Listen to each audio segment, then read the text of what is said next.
anybody who doesn't know what the forum is?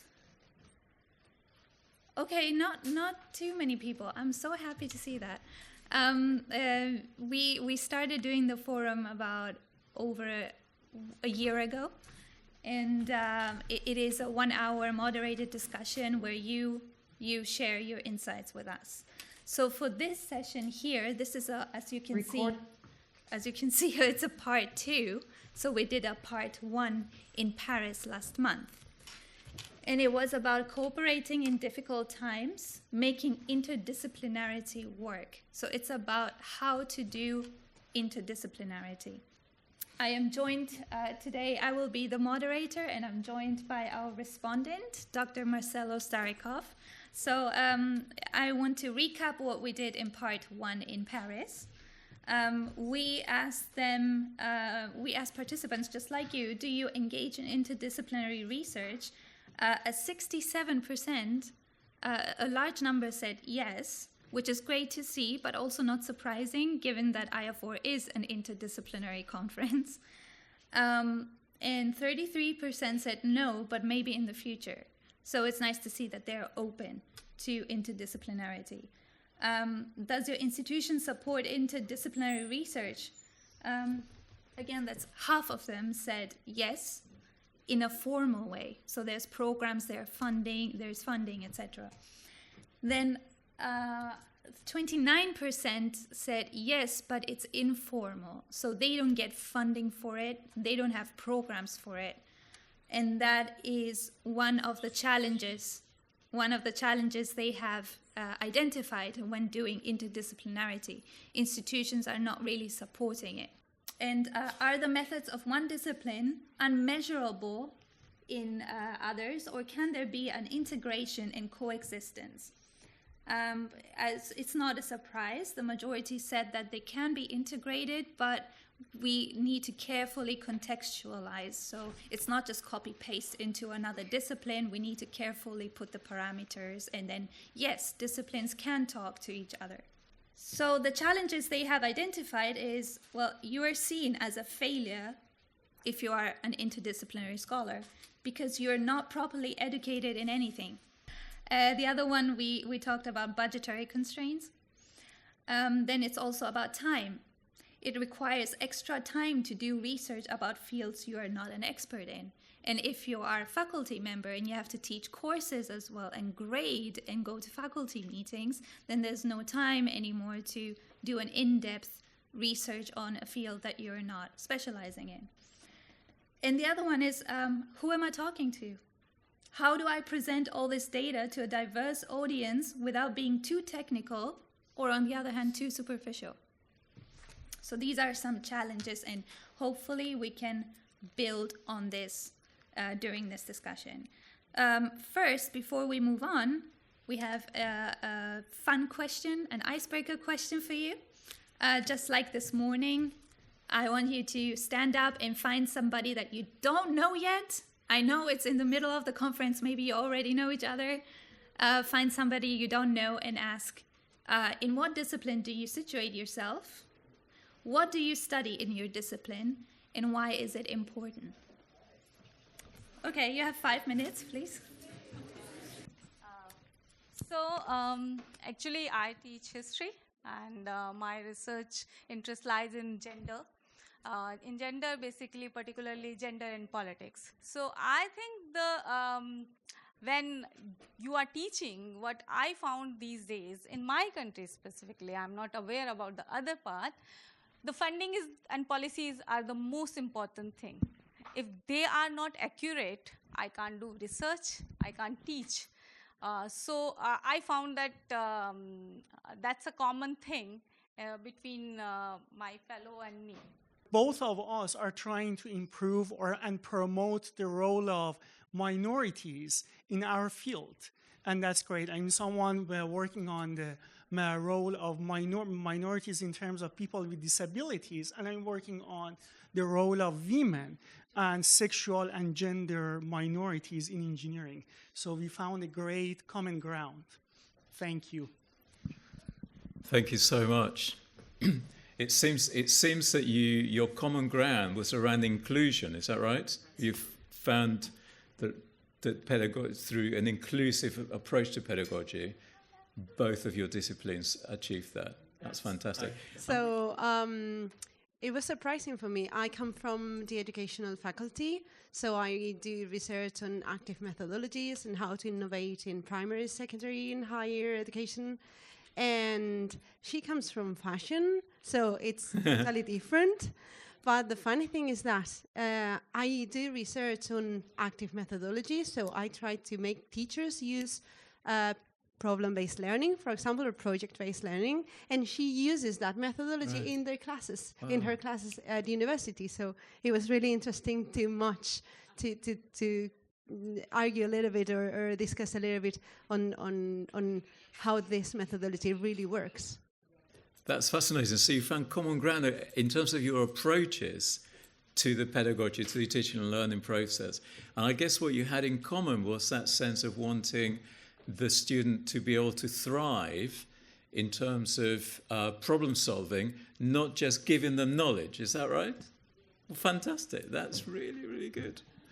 Can I just ask all of you, when you were chatting, did you have a sense of shared values? That's what I'm really interested in, that sense of shared values, common goals, common aims, common wishes, outcomes for what you're trying to do. But was it centered around values? I think it's a really, there's a lovely quote that I'll share with you at the end, that places education, but places values at the heart of the educational process. So fantastic. Okay, so we're ready to go on to the more interactive side. If I can get you to scan this QR code, and hopefully you can all have access to this word cloud, actually. And we're asking, assessing interdisciplinarity, what is a successful interdisciplinary project? So what are the criteria according to you?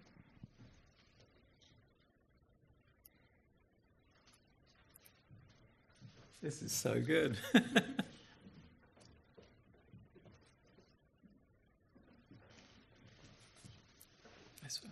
I'm good. Really good.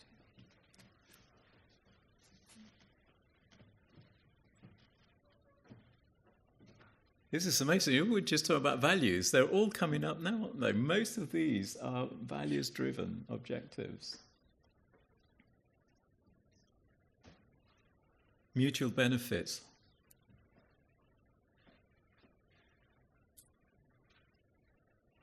That's a really interesting one. The criteria is when you achieve the goals that you set out to achieve. And I think one of the hardest things with interdisciplinary work is that sense of everyone understanding what that common goal is. So that's really key. Yeah, the unified vision and goal. Yes, I love the involved one.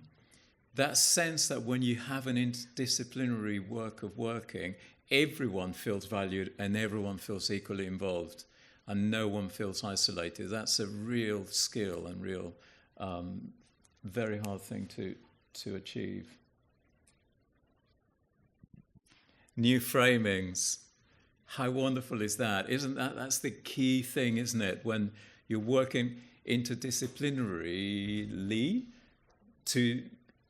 the main reason must be that we're able to get new perspectives from the people that we're working with. Otherwise, we just do it ourselves. I love that so much. That's excellent. New insights. Shared decision making. That's superb. Does anybody want to share why they put their word up there? And what you mean by that? So I put openness up because it's about encouraging people not to work in their silos. So being able to take them out of their comfort zone and go into those other areas and listen. That's so interesting. Sometimes it's difficult working interdisciplinarily know how open one can be. And it goes back to that wonderful session we've just had in terms of does everyone know what the boundaries are, the rules? And sometimes it's difficult if you feel you have an idea that's kind of going outside the boundaries that were originally set up.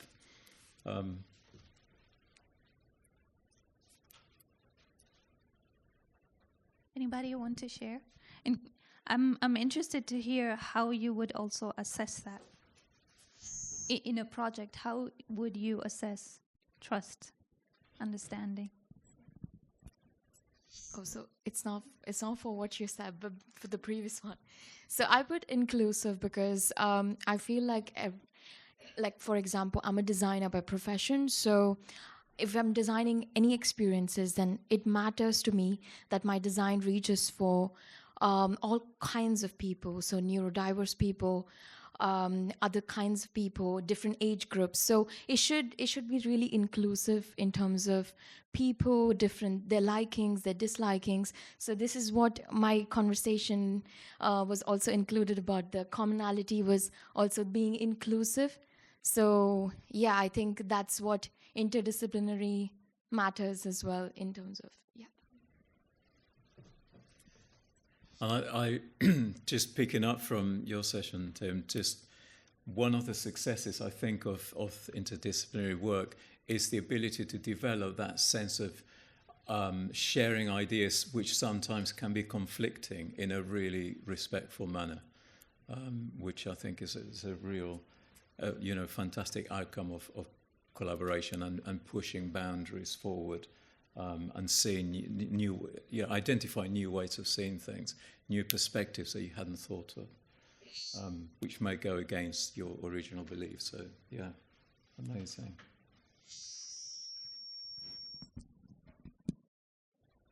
Anybody else? Can I do another little provocation of a successful outcome? I think it's failure. I think through interdisciplinary work, the idea that it's acceptable to take risks and for things not to go well and to learn from those moments, I think, and to work out, to problem solve what has gone wrong in order to move forward, I think is a really interesting way to look at this as well.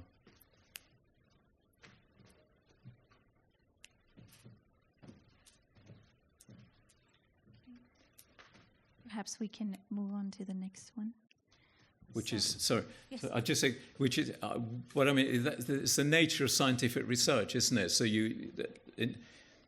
interdisciplinary work is very common amongst researchers across the world, but very often the things that they're trying to do don't work out. So it's that sense that we mustn't always think that we're working towards a definite answer. Okay, now you're given a scenario. You're running a 16-week course on interdisciplinarity, and students from all disciplines can participate in the course. The course culminates in a joint research project and presentation at the end of the semester. So now you can think of some challenges for the educator, and for the students. There's not enough time to dive into a specific discipline. It's only 16 weeks. There is not enough time to teach all research methods. Some students might be quantitative, others might be qualitative. The students who will watch the presentation come from different disciplines, so their audience is different.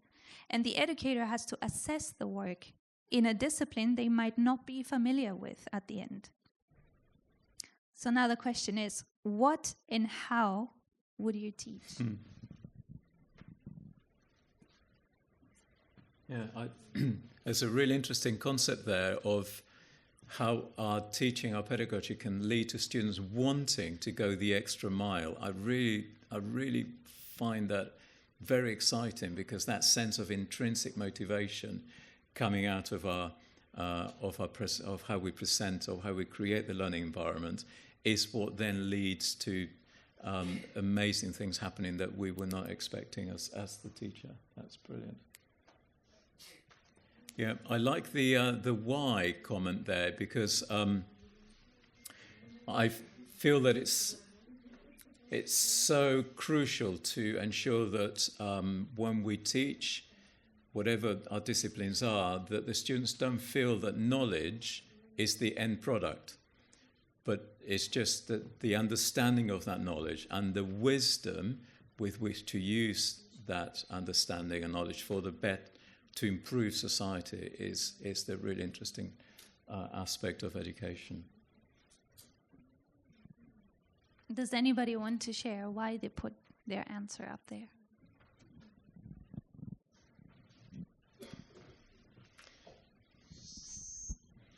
More than sharing, it's more of a question or reflection. Do you think we would need to know the disciplines to be able to create an interdisciplinarity course, or do you think you could teach an interdisciplinarity course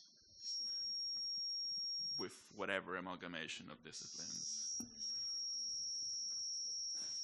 Like, when you said the question, should it just, do you need to know which disciplines there are to choose a topic that are joining in, or could you actually just teach interdisciplinary as something that transcends disciplines? I think that would be the point. Even with knowing what disciplines are there, how would you be able to find a common ground? Let's say with somebody who teaches drama and somebody who does, biochemical engineering. You would have to transcend over something to find a commonality between them, right? Yeah, even though for me interdisciplinarity still retains some of the disciplinarity coming into the project, as opposed to going transdisciplinarity, where you're really extrapolating yourself out of it. Mm-hmm. So in my head, I would want to know what the two disciplines are, and then figure out a way of them working together. Okay. But it's just the puzzles I have in my mind. Yeah, I think the idea that we had is if you have like the whole campus, the whole university coming together, how would you structure a course around that? It's very difficult. I would be scared, yeah. Yes. This is this is really interesting. I love the one about the fish. There's that famous saying, isn't it? You give someone a fish and you feed them for a day, but if you teach them to fish, you feed them for life. So that's a fantastic one. And I love the metacognition one. Who was metacognition? Sarah, that's... And soft skills. Were you soft skills? I was wondering. We had a chat earlier on. Yes, I was just sharing with Sarah earlier on this. I find that metacognition, and it fits in so brilliantly with Tim's presentation just now, the whole concept of metacognition is really fascinating. But in developing the philosophy of education, which is now known as the joy of not knowing, I wanted to create another phrase that's the opposite of metacognition, which I now call dismetacognition, which is the idea of, like Tim would say, of presenting the learning to students in a way that they engage playfully and they don't actually realize that they're learning, which is based on early years practice. And I'll share a couple of ideas on that. So, yeah, thank you, Sarah. That's brilliant. Yes, thank you. Thank you, whoever put that one up. You raised their hand somewhere there.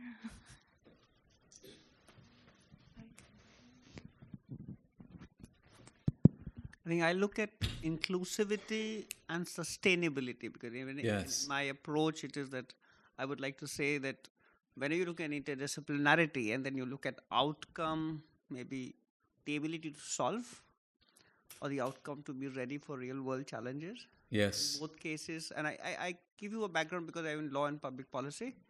So by that thing, if wherever it comes, to look at would be sustainability would be the ability to solve a problem over time, and it's there. I will look at inclusivity because that is what every discipline would be able to speak on issues of risk and marginalization. Even if you look at gender and other issues and the inherent risk of, it's non-acceptability or acceptability to approach. So that is how I would like to approach a question of interdisciplinarity. Fantastic. Thank you so much. What's your name? I'm Mukul. I'm from India. I'm a professor. Thank you so much, Mokulan. That is so interesting, and that's really at the heart of today and the whole conference and the whole IAFOR philosophy of why this is formed. That education can be the key that unlocks an interdisciplinary way of working to solve the world's problems, or the problems that we face. Yeah. So, thank you. Hi there, my name is Chanel. I'm from Kazakhstan, SDU University. Oh. Yes, this topic is very interesting for me. Actually, my background is from chemical engineering.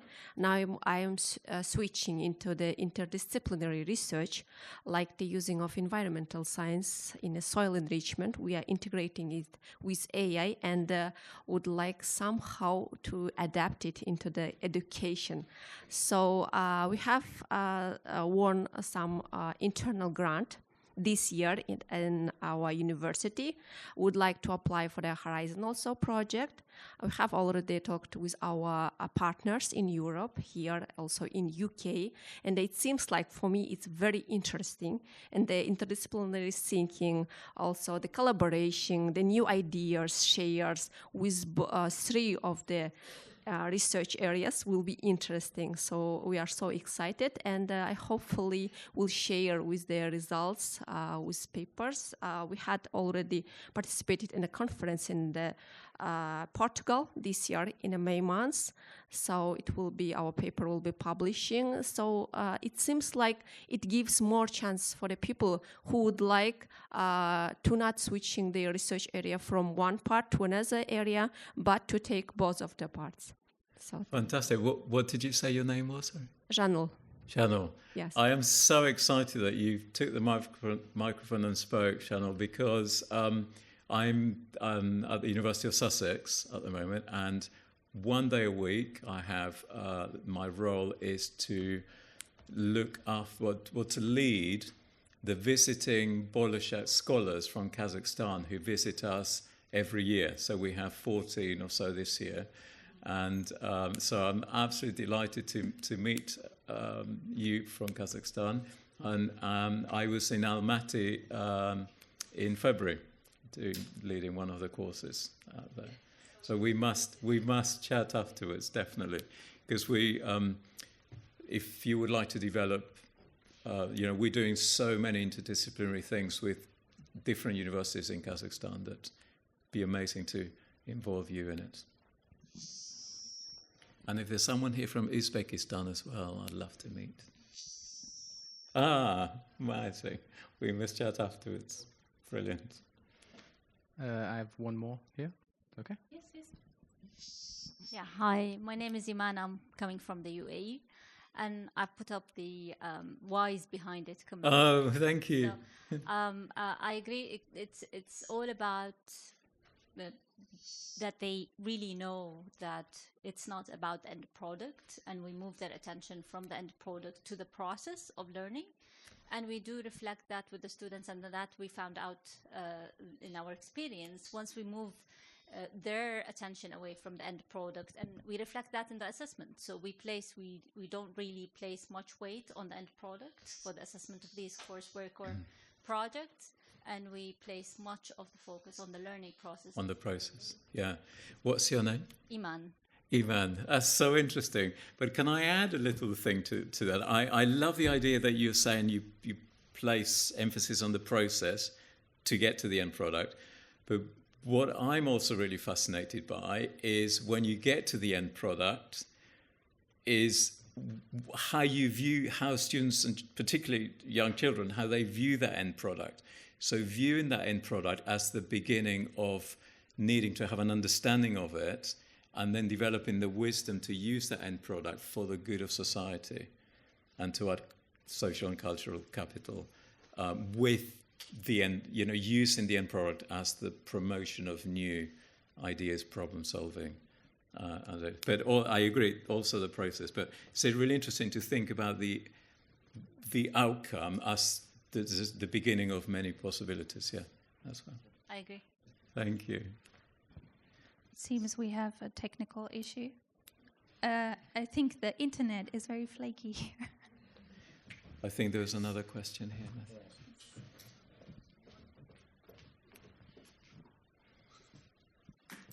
Hello, my name is Obi Taufik Hidayat from Indonesia.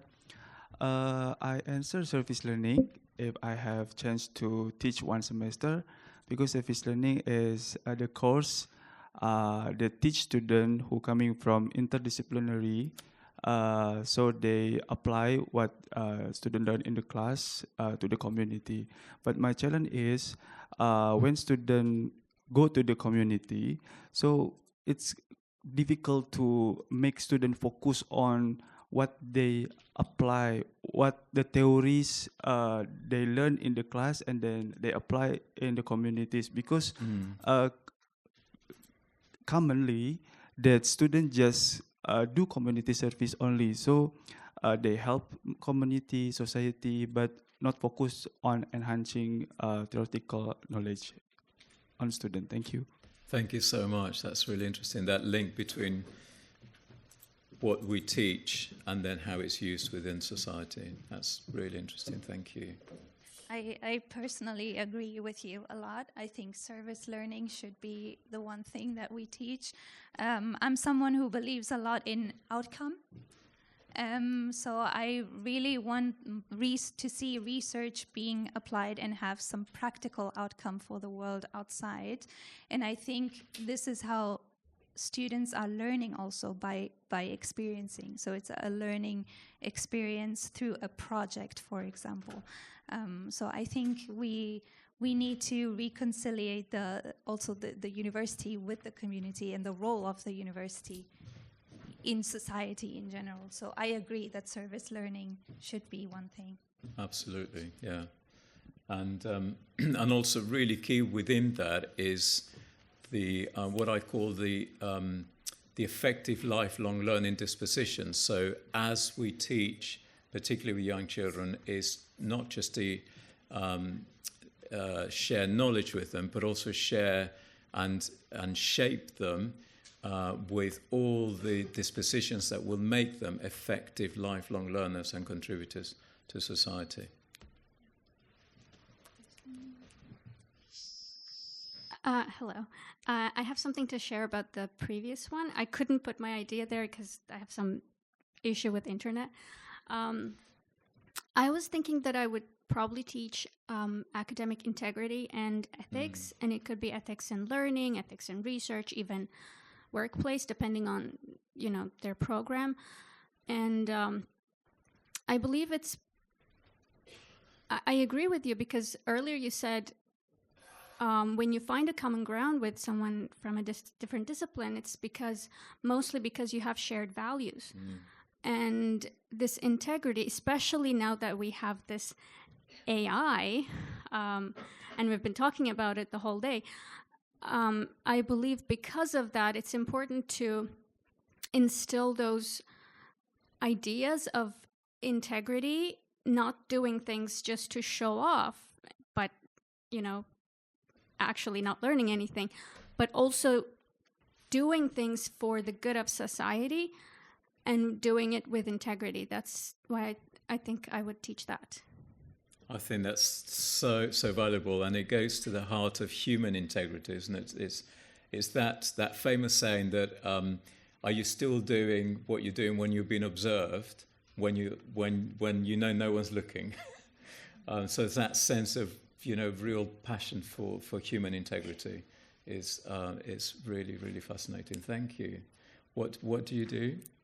I'm a PhD student. Oh wow, amazing.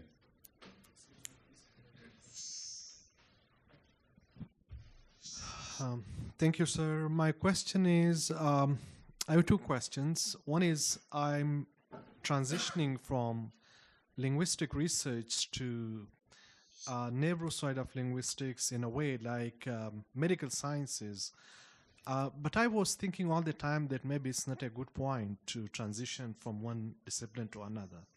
Because I have some publication in very good journals, I'm not sure if I transition from that to another a discipline that could be a problem and that could be a question.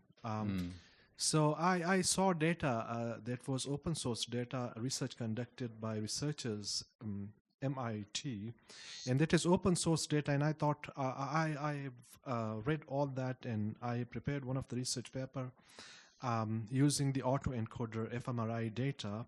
So how the brain works in terms of reading, comprehension, and production, and all that. But I was not sure if it would be a good point to transition at this point, if I have publications or not. That was my question. Thank you. I think it's brilliant to transition. Well, personally speaking, I started my career as a research scientist, and at 30, I transitioned to primary education. And what I have, everything that I have created within education, I can take back to my formation as a scientist. So I think whenever you have those transitions, if you bring fresh ideas and fresh formations and fresh ways of thinking to your new discipline, I think it's just so valuable. So valuable. And the publications that you've had will always count, even if you're in a different discipline. Yeah. So go for it. Okay, somebody already put something. This is the last interactive question. How would you promote both interdisciplinary interactions within your own institutions and across national and international boundaries?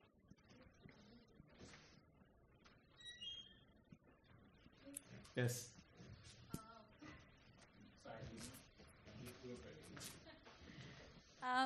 Actually, we already did it. Myself, I teach history, and my colleague, she has interest in AI. So recently, we had a joint paper regarding AI, how can help the research in history. So AI and history, we collaborated it.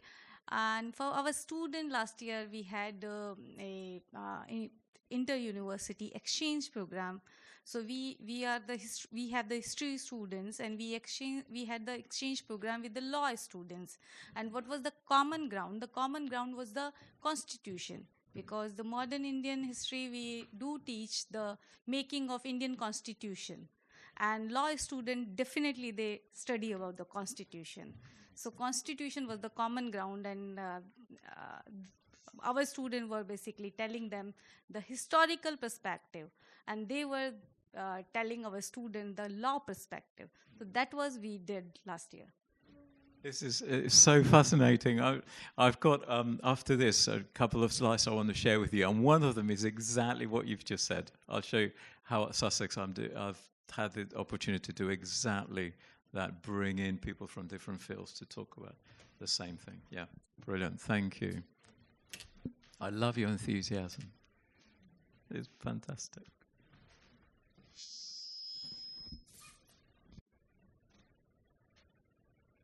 I love that somebody wrote IAFOR. It's not one of our people, right? Shamelessly promoting. Thank you. But you are doing good job. Thank you. Well, I mean, with IAFOR, if you just look at the program, you have 73 opportunities to talk to someone from a different country than yours. I've been doing this for over a decade, and it is a wonderful opportunity to network. And I have not seen anybody get beat up or eaten yet. So enjoy the opportunity. This is one of, I keep coming back because the networking is wonderful, and the conversations and the opportunities to talk to people with different disciplines. We'll talk a little bit about that tomorrow morning, but I'm glad somebody put IAFOR up. Thank you. It is a good thing, and take advantage of it. You'll make friends and colleagues that will be with you for the rest of your life, and you'll see at different meetings. Thank you. Thank you so much. I always believe, it's just reminded me, I always believe in, most major developments in the world have happened as a result of something going drastically wrong. And I always think of the COVID pandemic and what the gift that has given us to all be able to communicate and work and collaborate online. It's just, I think beforehand, I had no idea what Zoom was. It's just something that's emerged from a constraint that we all face. And now I think the world is so transformed that we can collaborate, teach, be inside classrooms in Tashkent with, at 7 in the morning. And it's just amazing the opportunities that's given us. I am not a programmer. I don't know how to do that. But here's my suggestion. In order to get interdisciplinary, those of us who, are educators and scientists, social media has brought all kinds of people. I have been contacted by people that I was in first grade with. There is no social media for academia. There needs to be a place where we can communicate with each other. I'm doing this research. Where should I look? Those kinds of things. Because we are odd. No, we are. The average person doesn't have a PhD. The average person's not thinking about, So it would be nice to have something like that, not like Facebook, my God, but something similar. I love the idea, a platform where everyone can go and share. LinkedIn is a little bit like that, isn't it? But it's not quite, but a specific one for.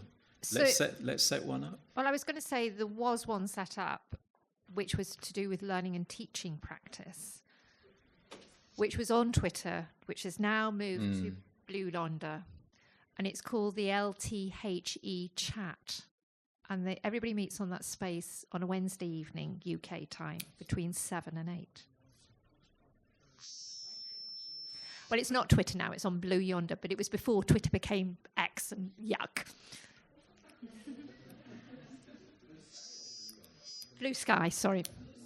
Blue Sky at 7 o'clock, 8 o'clock on a Wednesday night during the normal academic year. So now we're on holiday. And we tackle interesting subjects, but it's learning and teaching sort of research areas. Yeah.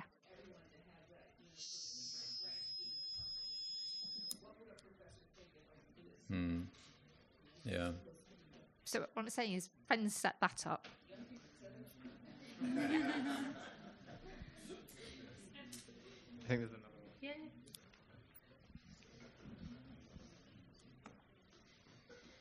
Here, Ramiro from Mexico here. Let me tell you very quickly why I put IAFOR. Honestly, I was checking the hour, and it have been exactly 23 hours since I arrived into London. IAFOR for me, it's the first time getting into Europe, the first time getting into IAFOR, my first time presenting a paper, and I was talking with somebody at my university, and actually it's my boss, and she's like, "Hey, Ramiro, how's everything going?" And I was like, you don't know how many exciting ideas I have in 23 hours that I will start working on when I get back to Mexico. So for me, these type of events, it's very interesting to connect with colleagues and also to learn about what they are doing. So my message here is to dare you to connect with people and to learn about anything they can tell you, because people that are here are even even the same amazing as you or more. So maybe it's good to connect with people. Yeah. So thank you. Bienvenido. You're absolutely right. I made friends for life here last year and again this year today. and it's led to so many collaborations already. You're absolutely right. And I was just chatting, with you. I was just chatting with Milena, saying that every time I come is the special, the feeling that exists within the conference. I think we all have such shared common values and common goals and common enthusiasm that it's just such a special place to be together and to benefit mutually from. Amazing. Buena suerte. Okay, I think we can go on. Yeah. Oh, good. That's fantastic. I wanted to use the opportunity to share with you a few stories around interdisciplinary work, and what's just thinking about the session today just made me feel how at the heart of my whole being interdisciplinary work has always been. I was. And I take that to be multiculturally and multilingually. I was born in Argentina, came to London in '76, originally just for 1 year, but we're still here. And that sense of always feeling that I'm within a separate culture has really shaped my life. I then did a degree at Sussex called Environmental Science, and it was incredible because it was the one degree where you'd go and have lectures in biology, in physics, in geography, in maths, in chemistry. It was just incredible, and that's what I really, really love, that sense of, all those tutors. Now that I'm a tutor, I'm thinking those tutors must have got together at some stage and thought, how is this degree going to shape together when so many of us are teaching the same students? So it's really, really at the heart of my being, even if I wasn't conscious of it. It's really shaped everything I've done. And I wanted to share this with you today. In preparing for today's session, I was just doing searches and I came across this book, which I think is so amazing in defining everything that we're talking about today and what IAFOR stands for. It's called Education, a Global Compact for a Time of Crisis. And, the session today was using education to solve world problems and all the things that we are facing currently. It's such an amazing book. It's edited by Marcelo Suarez Orozco and Carola Suarez Orozco, who are both professors in Massachusetts. And Marcelo, just by total coincidence, is Argentinian and must have been very close to the Pope Francis, because the foreword to this is by Pope Francis. And I'll read you a little excerpt in a second. But Ban Ki-moon is one of the people at the back of the book, and I just wanted to share with you this amazing summary of what the book aims to do. In the age of urban mountain challenges, it's essential to reimagine everything we've been talking about today, reimagine and transform our approach to education to equip learners with the knowledge, skills, values, and behaviors necessary for sustainable development. I just can't think of a more wonderful way to look at the way that education can act as a way of solving or helping us to solve problems and create a better world. So that was such a lovely quote as a summary of what this book stands for. Every chapter is really, really fascinating. But I also want to share with you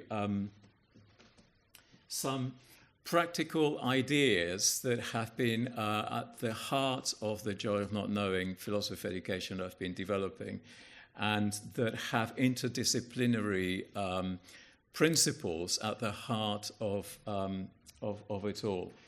Whenever I meet new students or new children when I was a teacher, I always share with them we have discussions around the purpose of education. And I always share with them the analogy that I like so much in terms of the link between architecture and education. I think it's just so apt for today. Because I always say to the children, the aim, what we're trying to do today, this year, is exactly what architects try and do. So if you think about how architects work, well, before they start to build something, they have to have an incredibly detailed plan of what they want to achieve. Yeah, they have to know everything, draw it to the nth degree of what they want to achieve. And then what do? They source a range of experts that work interdisciplinarily to make that come true. So they have to source expert plumbers, expert bricklayers, expert electricians. They have to source engineers. They have to source a whole range of experts from different disciplines that have to work together. I still can't believe how buildings come about. At University of Sussex, they're building a huge amount. I've been watching the last a year now, how it all, from a whole, it all starts to come. I've no idea how every day anyone knows what to do to make it all happen. But so I then say to the children, what we're trying to achieve, and this is in order that we're able to value them all equally as experts, expert individuals, expert people, and experts as learners. I then say to them,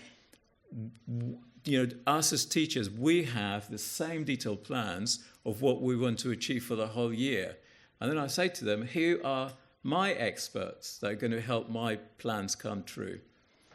And when they realize that the experts are all those 30 amazing little beings, each one of them being able to bring their expertise to work together like the plumbers and the electricians to make the teachers' plans come true, is really, really transformational, because I truly believe that every child has got a very special contribution to make to the whole.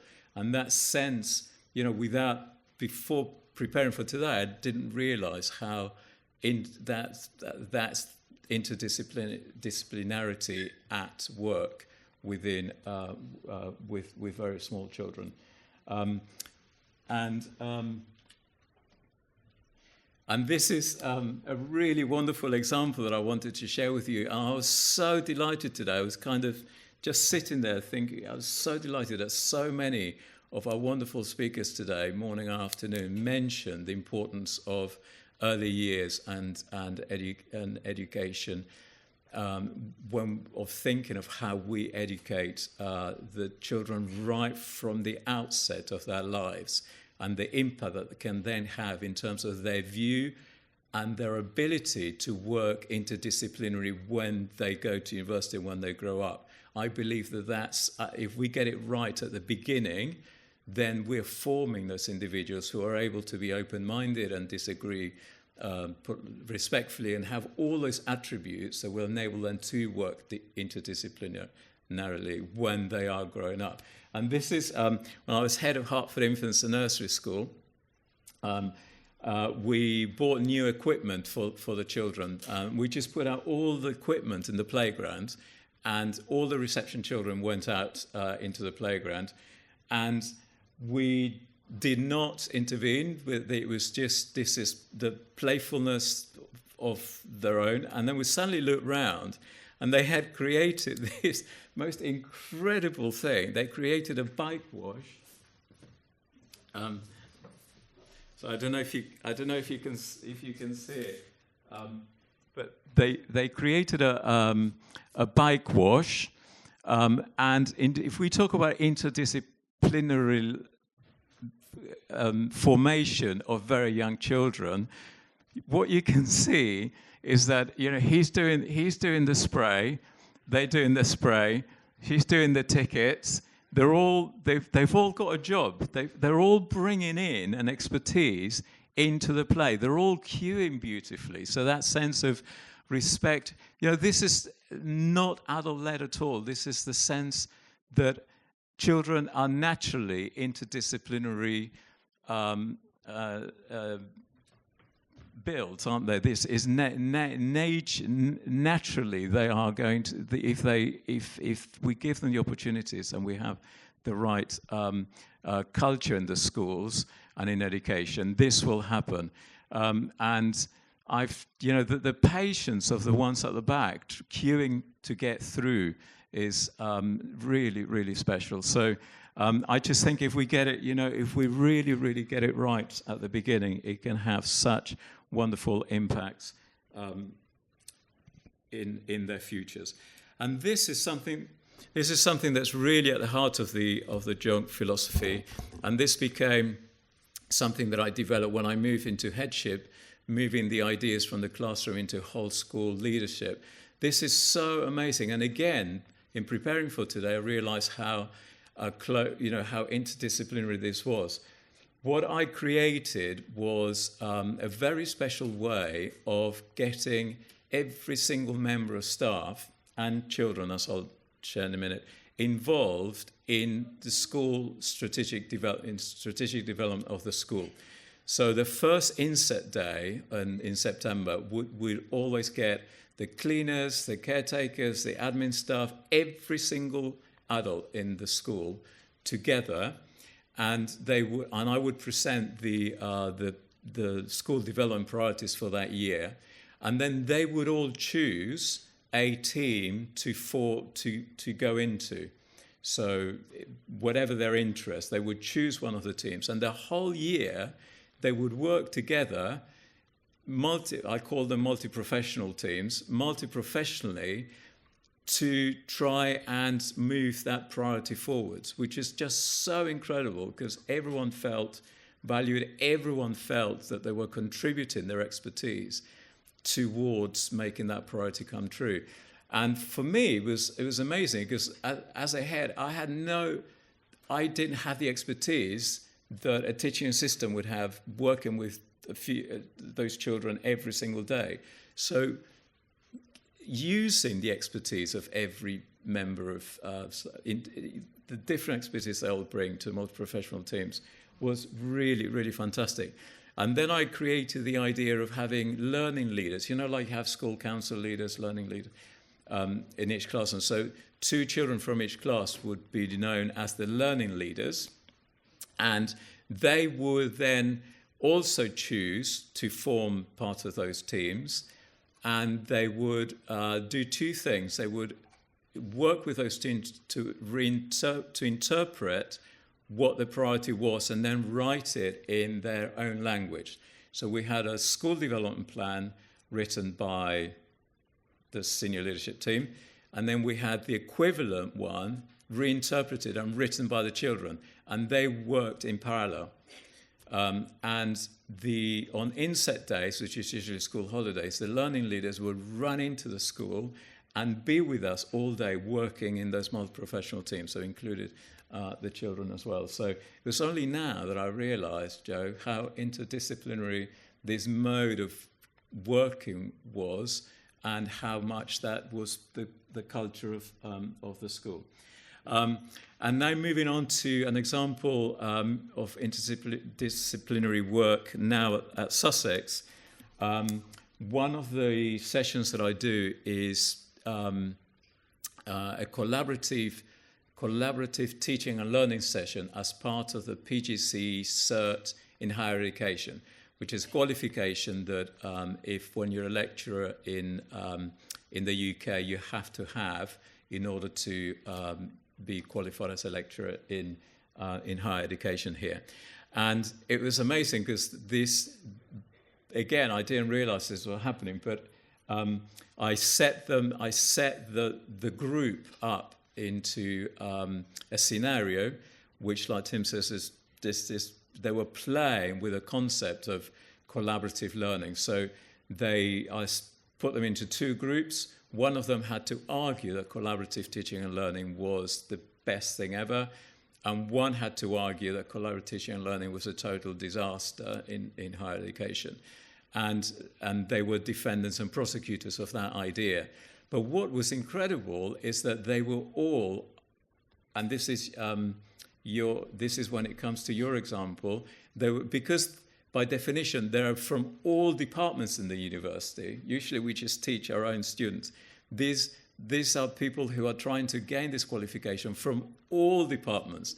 So we had politics, law, maths, physics, everyone contributing from their perspective the ideas that are around collaborative teaching and learning. And it was just so fascinating because it was so interdisciplinary, and we were amazed at how we were learning from each other in that sense. So it's really, really exciting to share those real life scenarios. And I just want to finish off by, if I can, just reading you a couple of quotes from here, which I think are so kind of timely. This has just come out, and so, from us, it's just so good to finish the day on. Marcelo says, in the face of growing inequities, creating a more inclusive, just and sustainable world is education's urgent challenge. I just think that's just such a lovely thing to say. And the Pope Francis, said, today there is a need to join forces in order to achieve a broad educational covenant aimed at forming mature persons capable of mending the fabric of human relationships. So that sense that education can be at the heart of solving our problems is amazing. There's also a really interesting thing around the 2030 agenda of the Sustainable Development Goals of UNESCO, who have adopted education, and particularly SDG 4, to ensure inclusive and equitable quality education and promote lifelong learning opportunities for all. And last one. It finishes, if you can believe it. I couldn't believe it. I just received this, going through it. It talks about the last chapter about the future of education, and it gives 4 ways forward. And the 4th one is an interdisciplinary and inclusive approach. I just could not believe how timely this was. And it says, it's often said that complex problems require complex solutions. Learning is both individual and social. Neuroscientists, sociologists, anthropologists, artists, linguists, and historians have insights to contribute, as do the wide range of education stakeholders, including learners of all ages across society, which is just so amazing. Beyond scientific knowledge and expertise, values and wisdom are required. Just thought that was just, I can't believe finding those quotes and also being here today, how apt and relevant and at the heart of everything we're trying to achieve by all of us being together and by being members of IAFOR is our goal, beautifully described by them. So thank you all so much. Thank you. Thank you all for participating today. As I said during the opening also, if you feel inspired by this talk and you want to write something, you can publish it at the IAFOR's Think magazine. If you scan this QR code, you can also see other examples of opinion pieces on there. Also, all the things you shared today will be in quote inside the conference reports. Hopefully with your names as well and where you come from. So you please wait patiently for the conference report to see and share. Also the question for what you would teach, for example, in a curriculum, our academic team will include that all. So maybe you can take that to your institutions and create your own Interdisciplinarity 101 course. So that's it. Thank you so much. And we have the welcome reception now upstairs. So thank you.